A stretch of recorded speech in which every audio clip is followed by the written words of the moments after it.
BoardGameGeek, here with Sam and Moon of Korea Board Games, and today we get to look at fruit picking.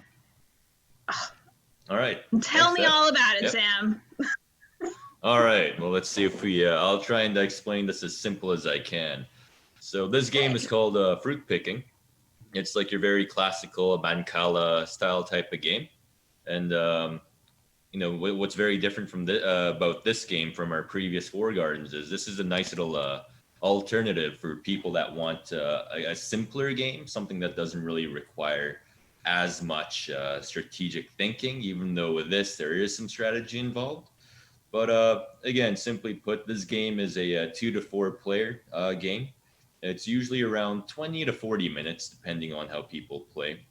And as mentioned just now, it's a Mancala style type of game. And basically, what we have here is the whole purpose of this game is each player is their own individual farmer. And as you see those 4 player boards on the outside, each player will be given their own player board, and everybody acts as their own farmer in their own little farm island. And what they want to be doing is they want to be planting their seeds, growing their fruits, harvesting their fruits, and they want to be selling them right there at the market island that's shown in the center over there. And by selling them, you're basically purchasing one of the 4 little cards that you see at the bottom there. Think of them as little certificates that authenticize that you are the person that sold this fruit. But for the sake of explanation for today's video, I'll just say we're buying those cards. Mm-hmm.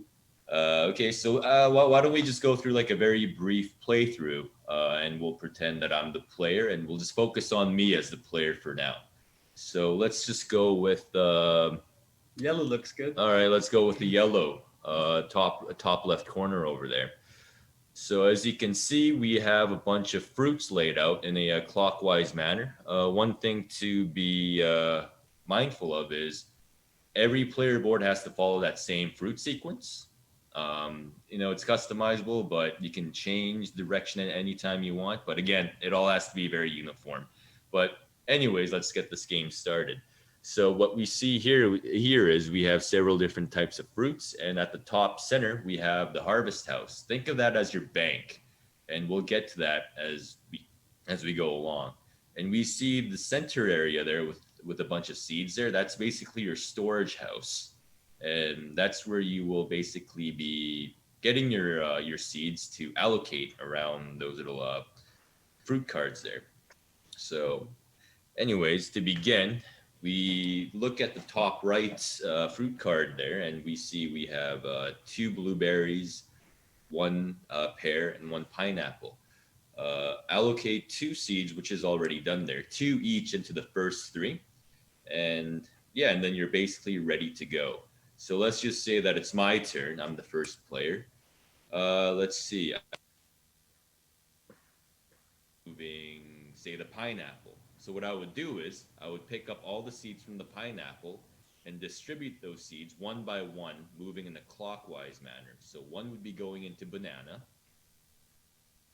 and the other would be going into the raindrop there. Now, because my last seed landed on the raindrop, that raindrop will become my temporary active farm. And the active farm has 2 purposes. One, that is where you will be, gathering more seeds. So in that case, we have 2 raindrops. And because that's our active farm, grab 2 seeds from the storage house and put them into the raindrop card there. Yeah. So that's one purpose of the action farm. The second action farm is, again, we'll have to get to that as I talk about the harvest house later. But that is where you will... That is what decides what kind of fruit that you'll be able to buy on the market. So so this would actually be the end of my turn, and then we'll move over to the next person. But let's just say we all went around and it's back to my turn now. I feel like moving, starting from the raindrop this time. So let's pick up all the seeds from the raindrop, and we'll distribute them once again. So 1 into strawberry, 1 into harvest house, and my last one will land into the blueberries there. Okay. So one thing to note is we see that we now have a seed in the harvest house. That's your bank. That's basically your vault. That is what you'll be using to buy those certificates that we see on the island board there. So you cannot move any of the seeds out there unless you're buying something. So again, let's just say everybody had their turn. It's back to me. I want to go with let's go with strawberry this time as my starting seed. So we'll grab the seed from the strawberry and put it into the harvest house. Now, because my last seed landed in the harvest house, I get to go again. So this time, why don't I move? You know what? Let's move the seeds from the pear. So we'll grab everything from the pear. So one into pineapple and then one into banana. And now we have 2 bananas, so we have to put in 2 seeds there. From the storage, yep, just like that. Perfect. Yeah. All right, so again, another turn. Now it's back to me again. This time, let's start from the banana. So let's grab all those seeds and start distributing once more. Yep, 2, 3, 4. So my last seed now landed on the blueberry. The blueberry is my active farm, and this brings me to my second point earlier when I was talking about active farms. Because my last seed landed on that blueberry, that is the only card that I'm only going to be able to buy. So let's look at my vault there, my harvest house. I have 3 seeds. Okay, perfect. Yep, just right up there. And now let's look back at the Market Island board there.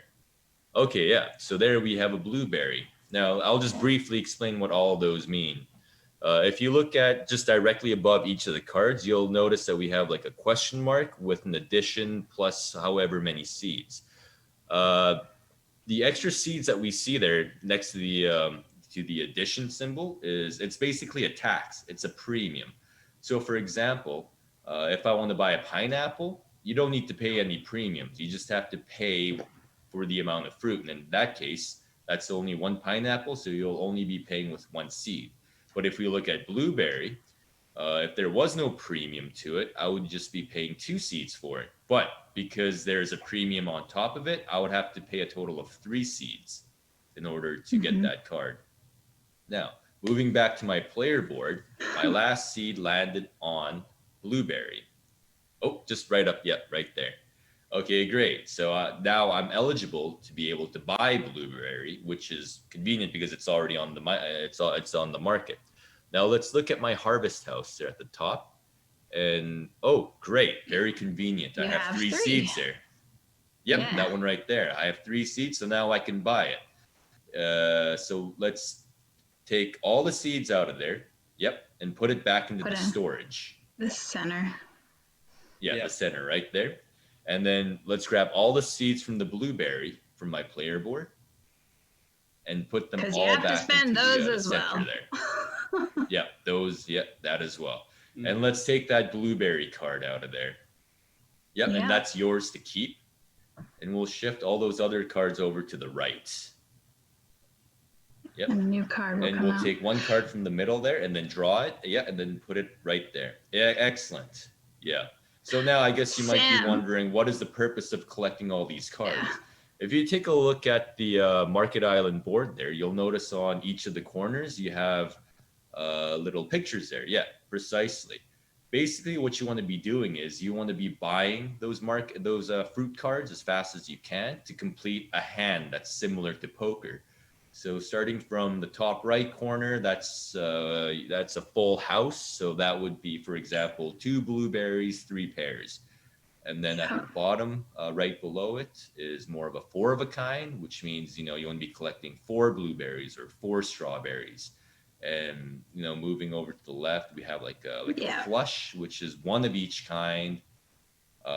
So it's basically a race to get this set collection first, and whoever can do it first will win the game, right? I mean, pretty simple, right? Exactly. Yeah, I had a great time. It would be great for like family, and it's just a fast kind of, like you said, Mancala style shopping, trying to collect these different fruits. And I just wanted, we only have a few minutes, like 1 minute basically. So I wanted to make sure you could say anything about it that, you know, how many, looks like it plays 4 people. And this will also be available in the BGG store come September. Is there any other news about it that you want to say? You basically took the words out of my mouth. It's going to be going to the BGG store with Four Gardens. And for a limited quantity. And again, we're in the works of looking for a distributor in North America. So we'll hopefully keep everybody updated. And that's pretty much it for fruit picking. One thing I do want to mention, if you can see, there's available on Tabletopia. So these fruit picking will be available on Tabletopia around next week. So this, along with Four Gardens, if you want to try it out, you can try it out on Tabletopia as well. Oh, excellent. Yes, everybody should go play in Tabletopia because both are great games. And so happy you guys could join us. Sam, Moon, thank you very much. Korea Board Games. Thank you. Be on the lookout in the BGG store, September. Thank you, guys. Yeah. Thanks, guys. Thanks.